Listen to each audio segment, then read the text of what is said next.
are expected to generate ideas about evolving joint structures that would address voids at the strategic and operational levels that single service commands at present fail to address. There can be no single formula or template that can be applied pan-India.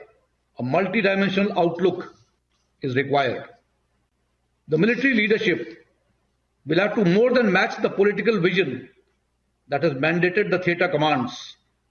Service parochialism must give way to combined services outlook. It will not be easy, and the transition to theatre commands will indeed be a challenging process. There is therefore a need to create and propagate the narrative of strategic advantages that accrue at the national and at the armed forces level. Conceptually, the process for creation of integrated theatre commands must first invent the skeleton operational structure and is guided by maximizing space for cooperative flexibility and do so in the most optimal way possible, which permits centralized planning and decentralized execution. This must emerge from a joint philosophy that is based on a common imagination of what sort of wars should the forces be prepared to fight. Integrated theatres will also optimize resource utilization and would certainly involve savings that can be utilized for force modernization. Integrating operating concepts seek to create the conditions to outthink, out-excel, outfight, and particularly outpace our adversaries. Theatrization would necessarily bring in jointness in support activities like training, maintenance, and logistics. Whilst individual service training will continue to play an important role, our emphasis needs to shift to a collective and integrated approach by developing joint operational ethos. Military leaders of tomorrow need to have the understanding of the concept of jointness and synergy ingrained into their professional ethos right from their commissioning. Joint logistics would not only bring in substantial cost savings, but also ensure that the supply chain copes with the tempo and non-linearity that an operational situation demands. Joint logistics of the armed forces would also need to seamlessly mesh with the national logistic network so as to deliver both in peace and in war.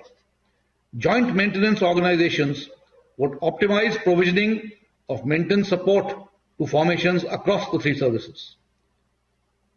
Technology superiority is increasingly going to be a decisive factor in future battles.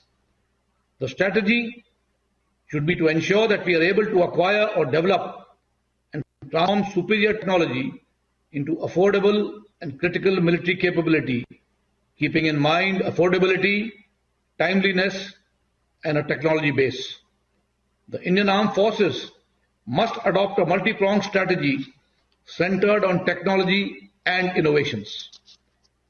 Incorporation of the private sector, albeit even with assistance in terms of finances, assured orders, assisted development, access to external technology through IGA, etc., is the only way forward. Focus on specific capability elements and appropriate technologies to fulfill futuristic joint operational requirements appears to be the need of times to come. Besides this, identification of critical technologies that are likely to be denied and efforts need to be concentrated therefore on indigenous development. Theatrization as well as evolution of joint training, logistics and maintenance structures would also entail an attendant right sizing of force across the three services. A number of expert committees have given comprehensive proposal towards right sizing. These proposals, post-staff examination, are in the process of implementation. It is important that any such right sizing is aligned with the strategic vision of retaining competitive advantage vis-a-vis our adversaries. Such right sizing must of course give due cognizance to doctrinal tenets of single service as well as joint force application, thus not compromising on quality. Recalibration and build-up of new military capabilities need budgetary support, both under capital and revenue heads. While the sustenance of existing capabilities is funded through revenue heads, creation of new capabilities require capital support. The issue of skewed revenue capital ratio has been extensively debated, and measures like economizing revenue expenditure, amongst others, have been attempted in the past. Many committees in the past have made recommendations to contain revenue expenditure. While some progress has been made on a number of recommendations towards defense reforms, some key recommendations have direct impact on strengthening of defense ecosystem and are still at a deliberation stage. May you live in interesting times, goes an ancient saying.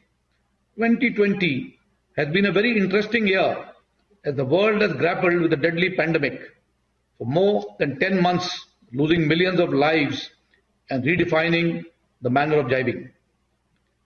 The military, like all other forms of national power, has taken this in its stride and has indeed adapted well. We also stood up to the belligerent neighbor on our northern borders and thwarted the nefarious designs. Now, more than any other time else, military transformation is very relevant and vital to our survival. In this context, a seminar on transformation imperatives for the Indian Armed Forces could not have come at a more opportune moment.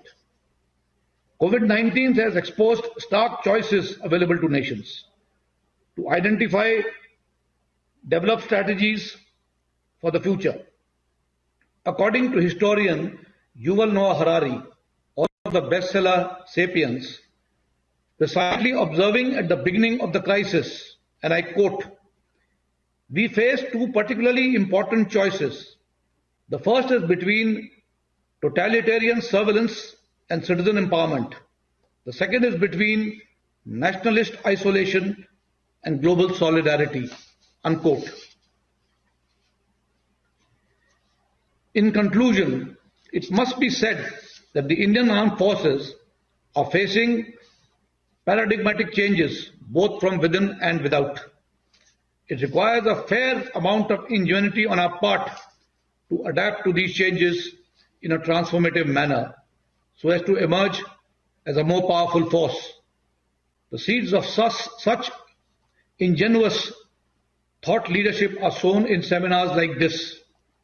I expect this prospective audience, who would be the vanguard of transformation, to take ownership of the task at hand and proceed with missionary zeal.